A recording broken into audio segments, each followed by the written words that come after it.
Welcome back to the Deep Dive. This is the place where we take on, well, life's most overwhelming moments, the really structurally complex stuff. And we try to synthesize the essential knowledge you need to navigate them. You know, the science, the history, the psychology. All the anchors, really, whether you're preparing for your own future or, trying to support someone you love right now. And today, we are focusing on what is, I think, maybe the greatest life transition a person can face. The loss of a spouse. Yeah. It's impossible to overstate how deep that event goes. It really is. I mean, it's not just an emotional tragedy, which of course it is. It's more like a structural earthquake. An earthquake, that's a good way to put it. Yeah, it immediately destabilizes, well, everything. A person's physical world, their daily routines, their future security, and critically, their variability to think clearly. That's the key, isn't it? Because grief is so personal and it's necessary. Sure. But the research, and we're talking psychology, finance, neurology, it is absolutely unified on this one point. In the immediate aftermath of a loss like this, people consistently make a handful of critical, really life-altering mistakes. And these are not minor oversights. They are permanent, course-altering decisions. And they're all made in what our sources call the fog of grief. So our mission today is to try and lift that fog, just enough to provide some protection. Exactly. We're synthesizing knowledge to protect you or your loved ones from 5 specific research-backed pitfalls. Mistakes that can permanently damage emotional healing. And financially destabilize what might have been a very secure life. It can lead to regret it just lingers for decades. Okay, so let's unpack this.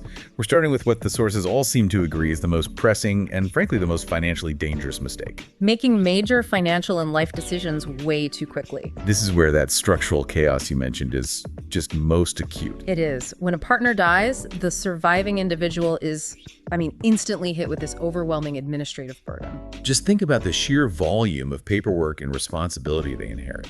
A lot of the time, it's for the very first time. Oh, for sure. It's a staggering list. Suddenly, one person is solely responsible for joint bank accounts. Right, and trying to understand insurance policies, life, health, property, that maybe their partner always managed. Navigating complex investment portfolios, settling debts, and dealing with just a mountain of legal and estate paperwork. It's not just paperwork, is it? It's like you've been suddenly promoted to CEO of your household finances. Yes, and it's a promotion given to someone who is in absolutely no state to lead. You have no training, and you're enduring this profound, paralyzing emotional trauma at the exact same time. So why is this moment so uniquely dangerous? Scientifically speaking, Why can't a grieving person just, push through and make rational decisions? Because the brain is physically incapable of it. Right. As we said, neurologists categorize severe acute grief itself as a cognitive fog. And that's a clinical description, not just a nice metaphor. It's precise. The brain is reacting to trauma. And that means it is releasing immense, sustained amounts of stress hormones. Primarily cortisol. Into the system. It's a flood. Okay, so what does that cortisol flood actually do to our ability to, say, look at a spreadsheet or decide what to do with a portfolio? Well, it creates a state of temporary but really profound impairment in your highest level functioning. That's the prefrontal cortex, the PFC. Exactly.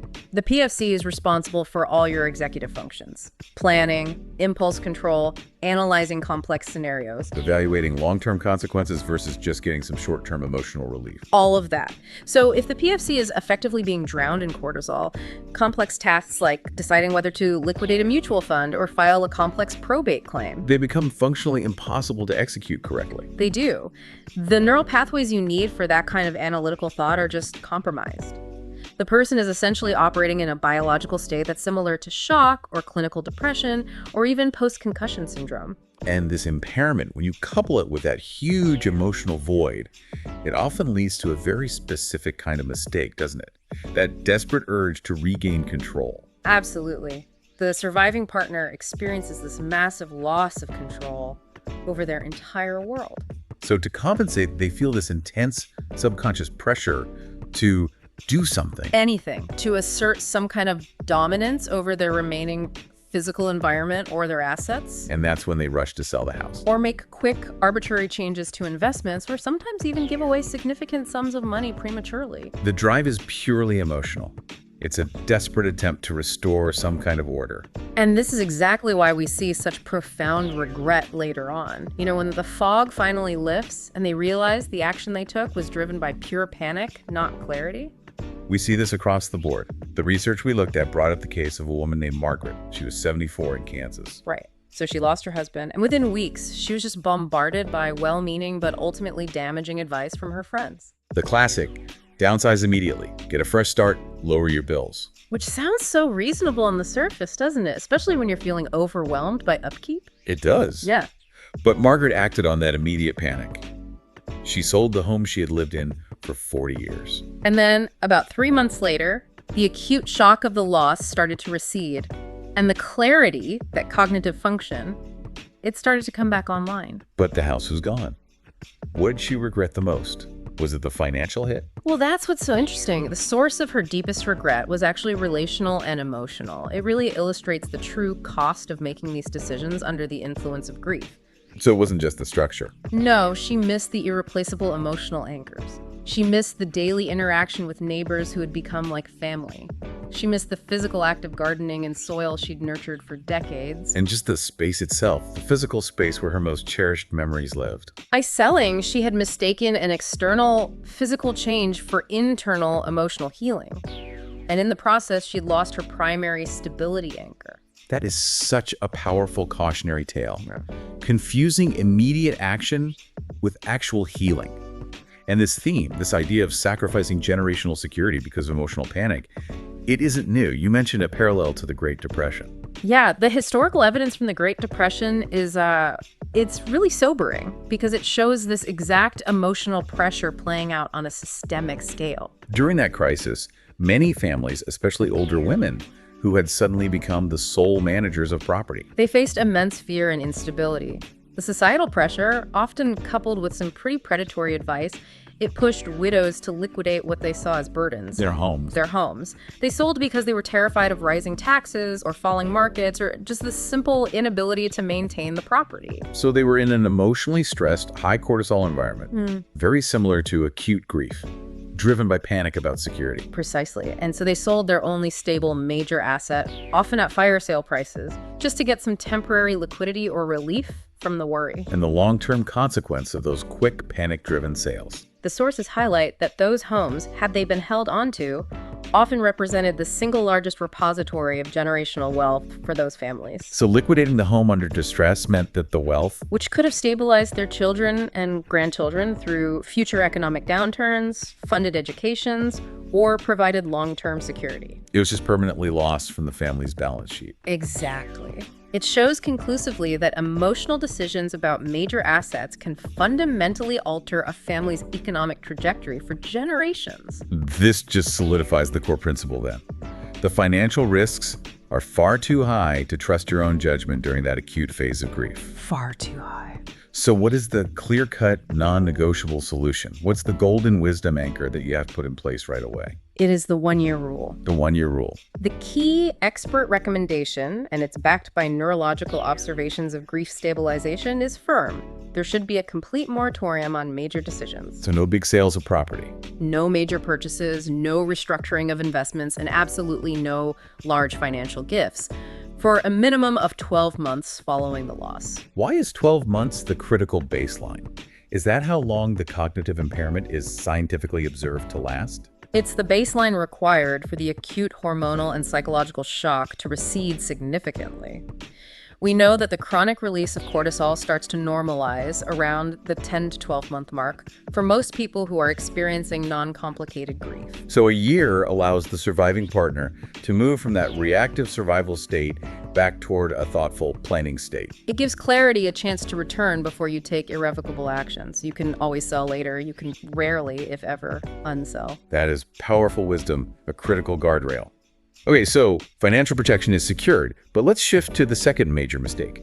This one damages emotional and physical healing just as much as financial security. The silent trap of isolation. This is often the most tragic mistake because it comes from such an understandable impulse. It really does. After a loss, the world just feels loud and painful and overwhelming. So retreat, solitude, pulling the covers over your head, it feels like the only protection available. It feels like safety. But the science we've looked at, drawing on these long-term studies from places like Harvard and Johns Hopkins, it paints a picture that is anything but safe. Right. Prolonged isolation isn't just sad or inconvenient, it is physiologically devastating. It introduces systemic damage throughout the body. It does. When we look at the clinical profile of a chronically isolated person, we find evidence of a constant low-grade stress response. And this weakens the immune system. It leads to chronic inflammation, which is the precursor to most age-related diseases, and it consistently raises blood pressure. I want to focus on that chronic inflammation for a second. For you listening, this isn't just a term. What does chronic inflammation actually mean for a grieving person who's just trying to survive? It means that every system in your body is aging faster under continuous stress. When you're isolated, you lose the regulatory buffers that social interaction provides. Your body just stays on high alert. And this constant inflammation, it's shown in studies to accelerate cellular aging, right? Even impacting the length of telomeres. Which determine your cell lifespan. Yes. Yes. In essence, the psychological pain of loneliness is translating directly into biological decline. Wow. And the cognitive toll of that chronic stress is just staggering. You mentioned a 50% increase in the risk of dementia. That statistic should be shouted from the rooftops. Isolation increases the risk of developing dementia by a full 50%. You're just denying the brain the stimulation and connection it needs to maintain cognitive health. It's a monumentally powerful risk factor, and it's often completely forgotten when we discuss the mental health impact of grief. And then there's the mortality comparison, which just puts such a fine point on the physical danger. Absolutely. The data is crystal clear. Loneliness shortens your lifespan as much as smoking 15 cigarettes a day. 15 cigarettes a day. We have to stop viewing isolation as a comforting retreat. It must be reframed as a severe, medically identifiable health risk. It is physiologically deadly. Wow.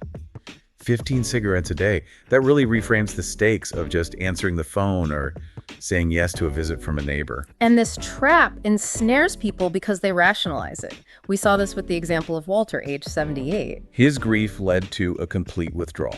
Complete. He stopped returning phone calls, he skipped invitations, he avoided any interaction with his neighbors and even his family. And what was the dialogue in his head that kept him locked away?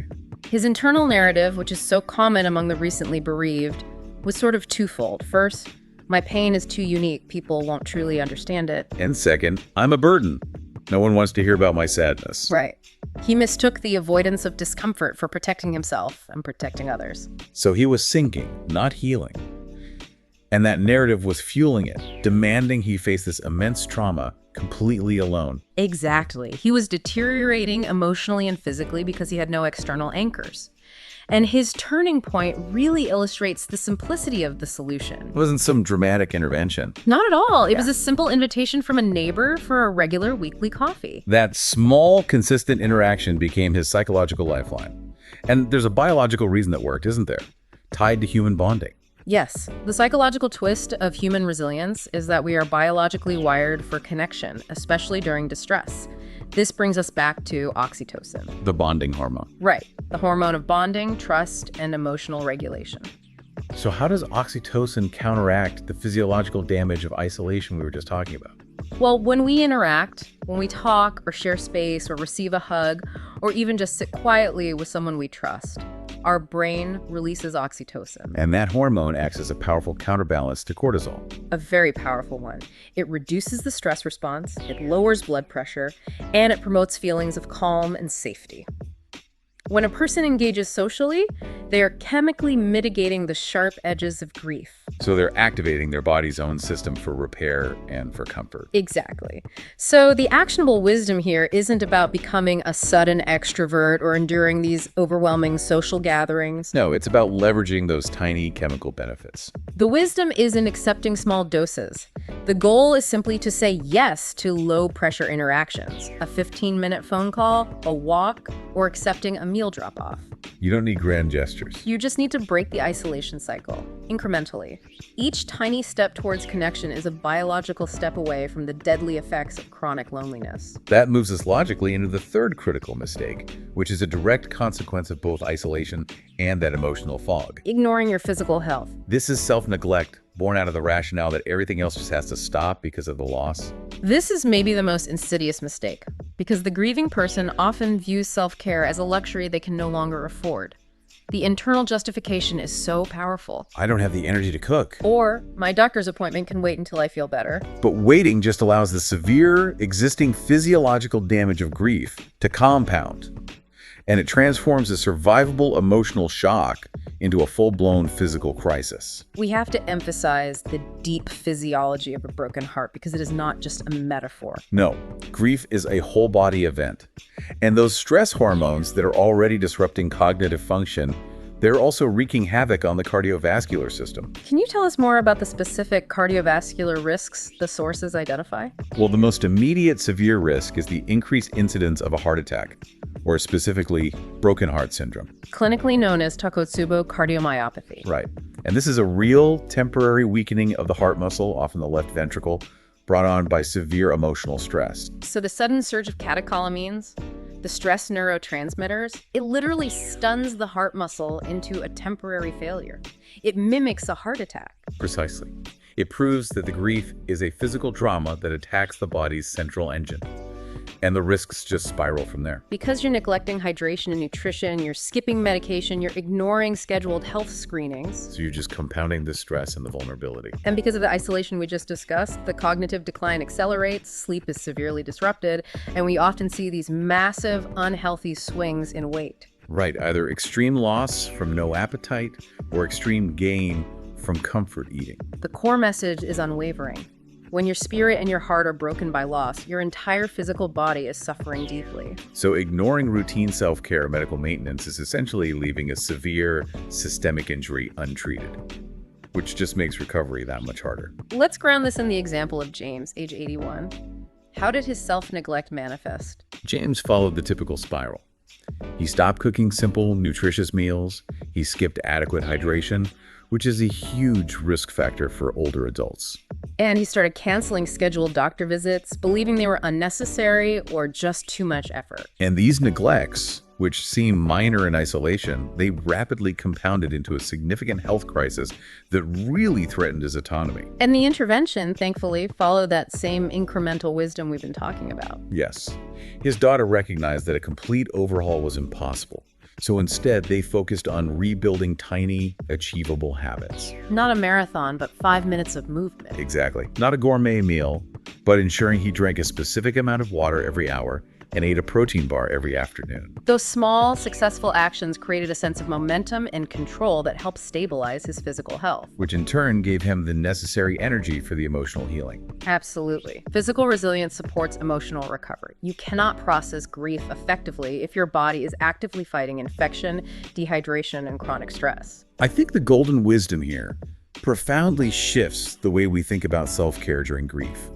It takes it out of the realm of being selfish. It does. We have to reframe health maintenance not as a selfish act of indulgence, but as love in action. Love in action, I like that. It's an expression of love for the life you still have.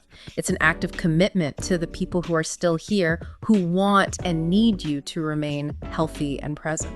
It's choosing physical resilience so you're strong enough to complete the difficult work of emotional healing. That perspective is foundational. Now, let's transition into our fourth critical mistake, which is a deeply emotional and relational one. The peril of rushing into a new romance. This mistake is born directly from that immense, terrifying emotional void left behind by the loss of a life partner. That void is a vacuum. And the promise of immediate companionship or a new attachment, it feels like an urgent, necessary, emotional rescue mission. It addresses the quiet, the loneliness, the lack of shared routines almost instantly. But this urgency, this need for immediate replacement, is exactly what contradicts the need for processing the original trauma. We have to look again at the chaotic neurochemistry that drives this decision. As we know, the brain is in an intensely stressed state. It's flooded with unregulated levels of cortisol. And when a new, attractive opportunity for connection appears, the brain tries to process it using the tools it has available. And that includes reward chemicals like dopamine. Precisely. So when dopamine, the pleasure, motivation, and reward chemical, hits a brain that is already hyper-stressed and emotionally volatile, the resulting intensity can be profoundly misleading. This chaotic chemical cocktail can generate feelings that are electric, passionate, intensely comforting. It mimics the early stages of true, sustainable love. But the sources warn that this intensity is often what's called misattributed arousal. Right. The brain isn't generating genuine, sustainable romantic love. It's creating a desperate craving for relief from emotional pain. So it's a pursuit of comfort and distraction. And the neurological intensity of that initial attraction gets confused with depth of connection. It's an addiction to comfort, which is not a foundation upon which a healthy partnership can stand. And this flawed foundation leads inevitably to the regret of substitution. Let's look at the example of Barbara, age 72. She jumped into a new relationship only a few months after losing her husband. Barbara, like so many, felt she needed a replacement anchor immediately. The new romance was intense, it was fast-moving, and it provided an instant distraction from that deep well of loneliness. But because the relationship was built on that foundation of intense, unprocessed grief. And the desperation to replace her loss, it failed rapidly once the novelty wore off. And what was the consequence for her emotional state? She became confused and emotionally distraught. She realized she hadn't allowed herself to properly grieve her late husband. So she felt trapped and obligated to the new partner, yet she hadn't established her own identity as a single person. Her realization was profound. She needed time and space for healing her existing pain, not immediate superficial replacement of her lost partner. This highlights the absolute necessity of recognizing red flags during this period of extreme vulnerability. It is so essential to be crystal clear about the specific warning signs that a new partner might be viewing the grieving individual as a vulnerable target. We have to be vigilant here, as the vulnerability during this period is immense. The first red flag is speed. Speed. If a potential partner pressures you to make quick commitments moving in together, quick marriage talks, intense declarations of forever love within weeks, that is a huge warning sign. That they're capitalizing on your distress, not building a relationship. And beyond the emotional pressure, we have to stress the financial dimension of exploitation that so often targets vulnerable individuals during this time. Absolutely non-negotiable red flag. Yes. These include any form of financial request early in the relationship, whether it's borrowing money, asking you to invest in a business opportunity, or requesting access to accounts. The partner is just so susceptible to financial manipulation because that cognitive fog prevents any clear risk assessment. Any financial ask is an immediate and necessary halt to that relationship, period. And then finally, the most insidious form of manipulation, which we saw earlier in our discussion about isolation. That is the partner who encourages isolation. Anyone who subtly or explicitly encourages you to pull away from your established support networks, your family, longtime friends, grief support systems, is dangerous. A healthy, stable partner seeks to integrate into your existing life. They never, ever try to isolate you. So the final wisdom here is, I think, hopeful, but it's grounded in reality. It is. Love after loss is absolutely possible. And second acts can be deeply fulfilling. But its success depends entirely on the strength of its foundation. That relationship has to grow from a place of personal stability and healing, not from acute heartbreak or desperation or the chemical chaos of early grief. You have to give yourself the gift of time to become whole again first. That advice creates the necessary protective perimeter. Okay, now for our final major mistake. This one deals with the physical environment and the emotional attachment to the past. Freezing healing with possessions. This is a mistake that, it visually embodies being emotionally trapped. It's a natural impulse. Oh, for sure. Objects are incredibly potent carriers of memory. They preserve the image, the scent, the essence of the loved one. It's just human to cling to them, hoping they keep the person present.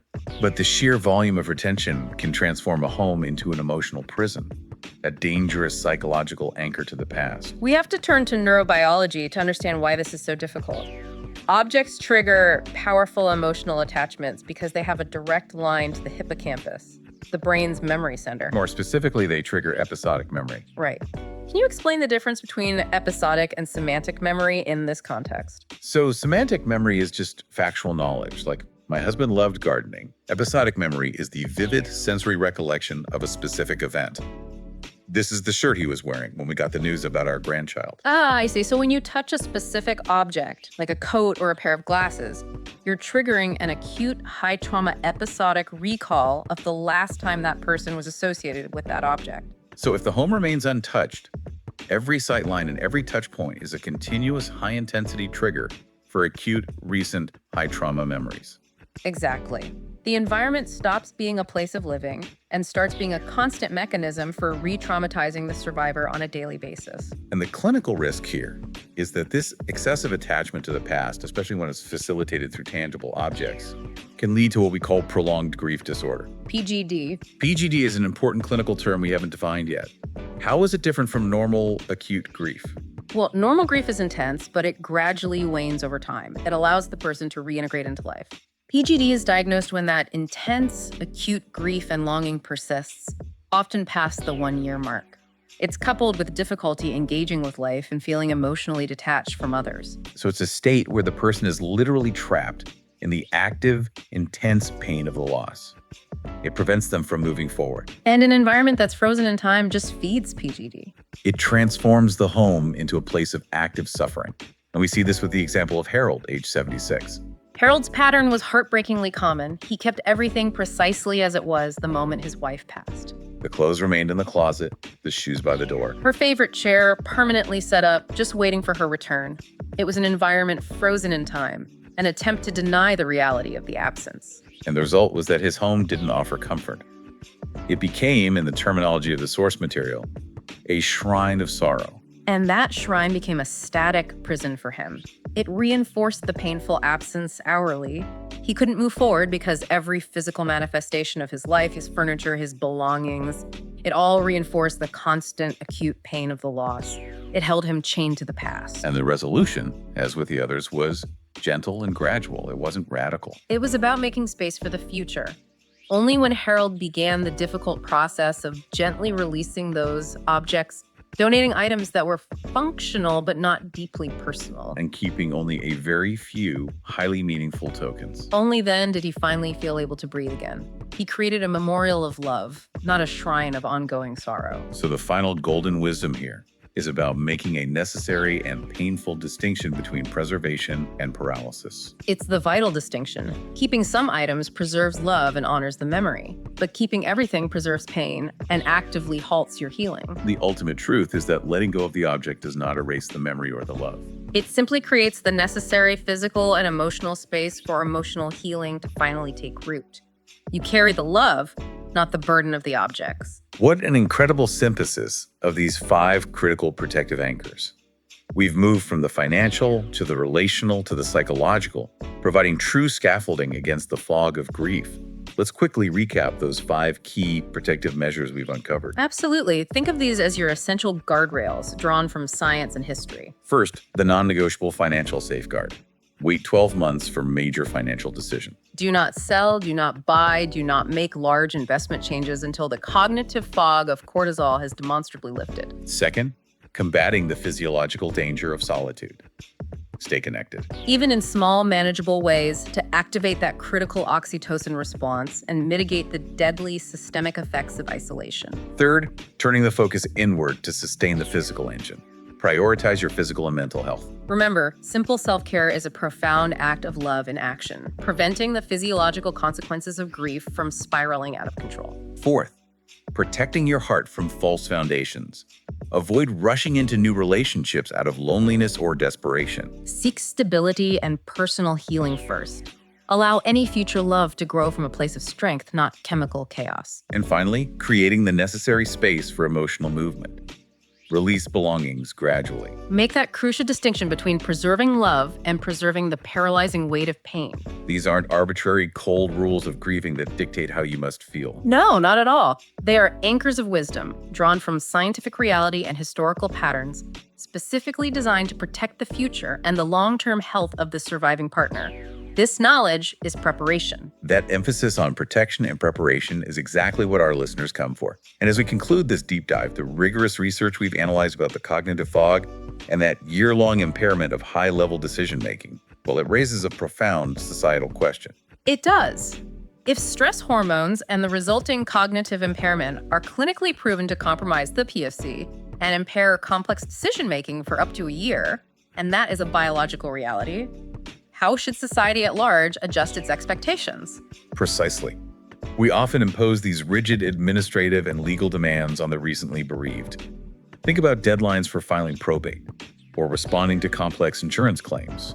or fulfilling estate liquidation requirements. These expectations demand high-level executive function at the exact moment when that function is biologically impaired by trauma. So the provocative question for you to mull over is this: shouldn't we integrate the science of human grief into our legal and administrative structures? How can we move towards systems that genuinely accommodate the reality of trauma, giving survivors the necessary grace period to ensure their decisions are made with clarity, not with cortisol? It's a crucial consideration, moving from personal resilience to systemic empathy.